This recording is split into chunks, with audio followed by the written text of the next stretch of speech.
হায়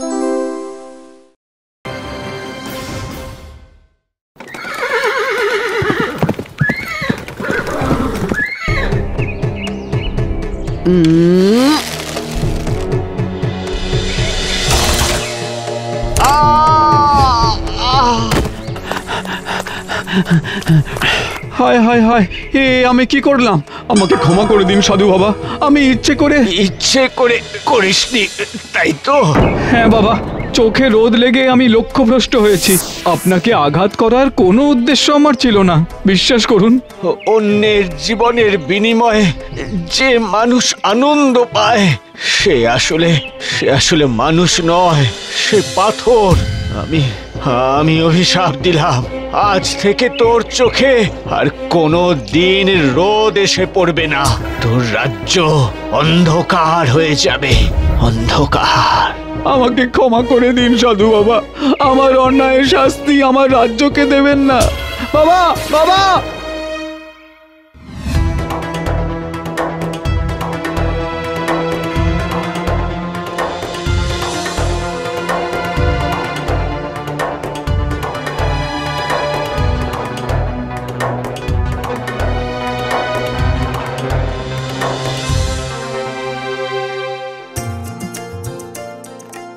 আমায় কেমন লাগছে রে? খুব সুন্দর। আমাদের রাজ্যে সূর্য নেই তো কি হয়েছে, রাজকুমারী রূপমালার রূপের ছটা তো আছে। এই যা তো, একটু টক দই গুলে আন, মুখে মাখতে হবে যে। এক্ষুনি যাচ্ছি রূপমালা।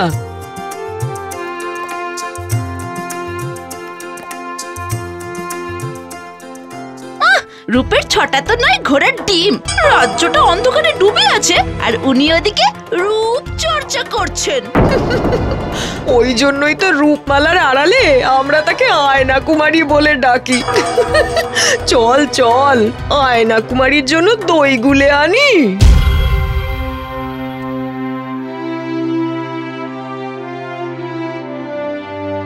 মা, আমার রূপ মায়ের মন ভালো নেই মনে হচ্ছে। কি হয়েছে মা?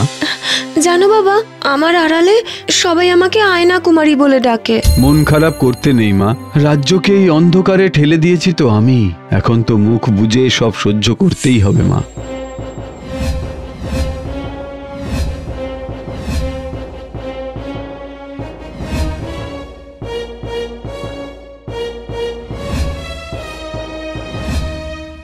আচ্ছা বাবা, আমাদের রাজ্যে কি আর কোনো দিন সূর্যের আলো এসে পড়বে না?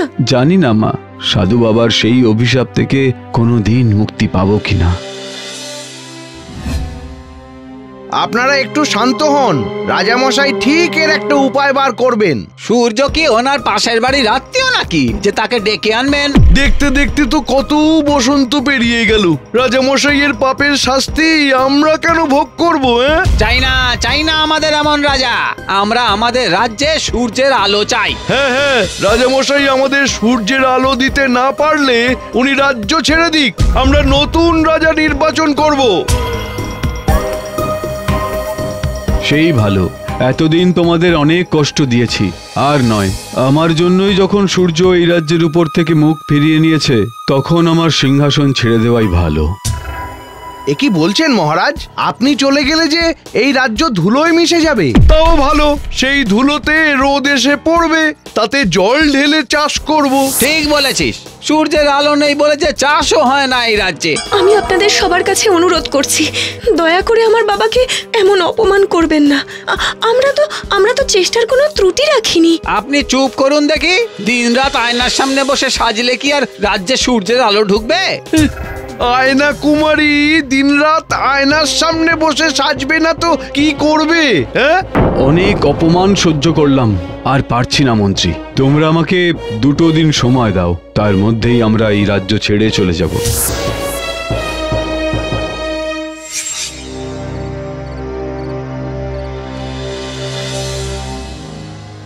শুনছো, তেল তো শেষ। আরে আর চড়া দামে তেল কিনতে হবে না গিন্নি, রাজামশাই বলেছেন 2 দিনের মধ্যেই এই রাজ্য ছেড়ে দেবেন। তা রাজা চলে গেলে কি আর রাজ্যে সূর্যের আলো ঢুকবে? সে তো জানি না, দেখাই যাক না কি হয়।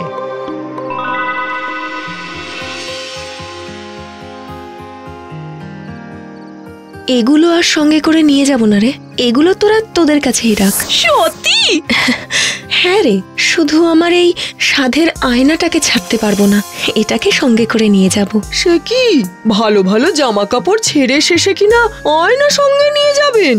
হ্যাঁ, কারণ বাবা বলেন আয়নার সামনে দাঁড়ালে নিজেকে সবচেয়ে ভালো দেখা যায়, আর বিপদের দিনে নিজেকে চেনা সবচেয়ে জরুরি। রূপমা, হয়েছে? হ্যাঁ, হয়ে গেছে বাবা, এবারে আমরা রাজ্য ছেড়ে যাব, চলুন। তোমরা সবাই সাবধানে থেকো। আমার অন্যায়ের কারণে দীর্ঘ সময় তোমরা সূর্যের আলো উত্তাপ থেকে বঞ্চিত ছিলে। আশা করি আমি এই রাজ্য ত্যাগ করার পরেই তোমরা আবার সূর্যালোক ফিরে পাবে। একজন রাজা হয়ে প্রজাদের বঞ্চনার কারণ হওয়ার জন্য আমি সত্যিই দুঃখিত এবং ক্ষমা প্রার্থী। বিদায়।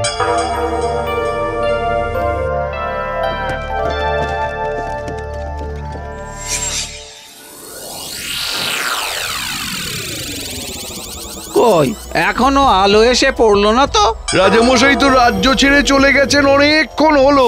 এতক্ষণে তো অভিশাপ কেটে গিয়ে রাজ্যে সূর্যের আলো ঢুকে যাওয়ার কথা ছিল। না, তার তো কোনো লক্ষণই নেই। ওই দেখো দেখো, সূর্যের আলো সেই পাহাড়ে গিয়েই পড়েছে। তার মানে অভিশাপ শুধু রাজামশাইয়ের নয়, অভিশাপ এই রাজ্যের।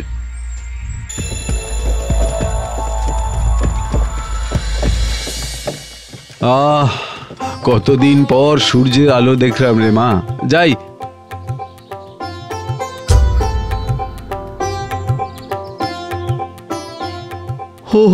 আমি তো ভুলেই গিয়েছিলাম সাধু বাবার কথা।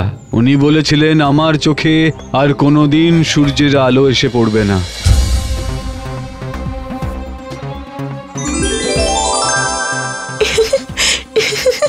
কি সুন্দর!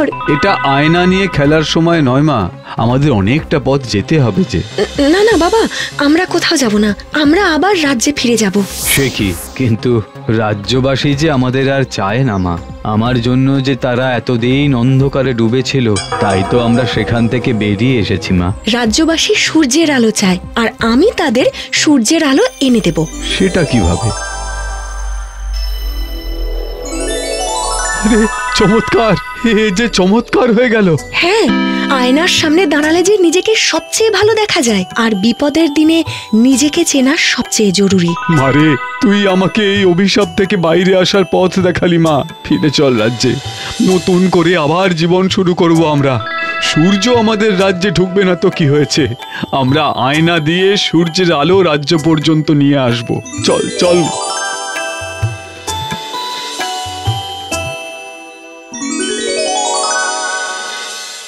আরে এসেছে, সূর্যের আলো এসেছে গো। ওই দেখ, পাহাড়ের গায়ে আর একটা সূর্য উঠেছে, সেখান থেকেই আলো আসছে। ওই দেখ।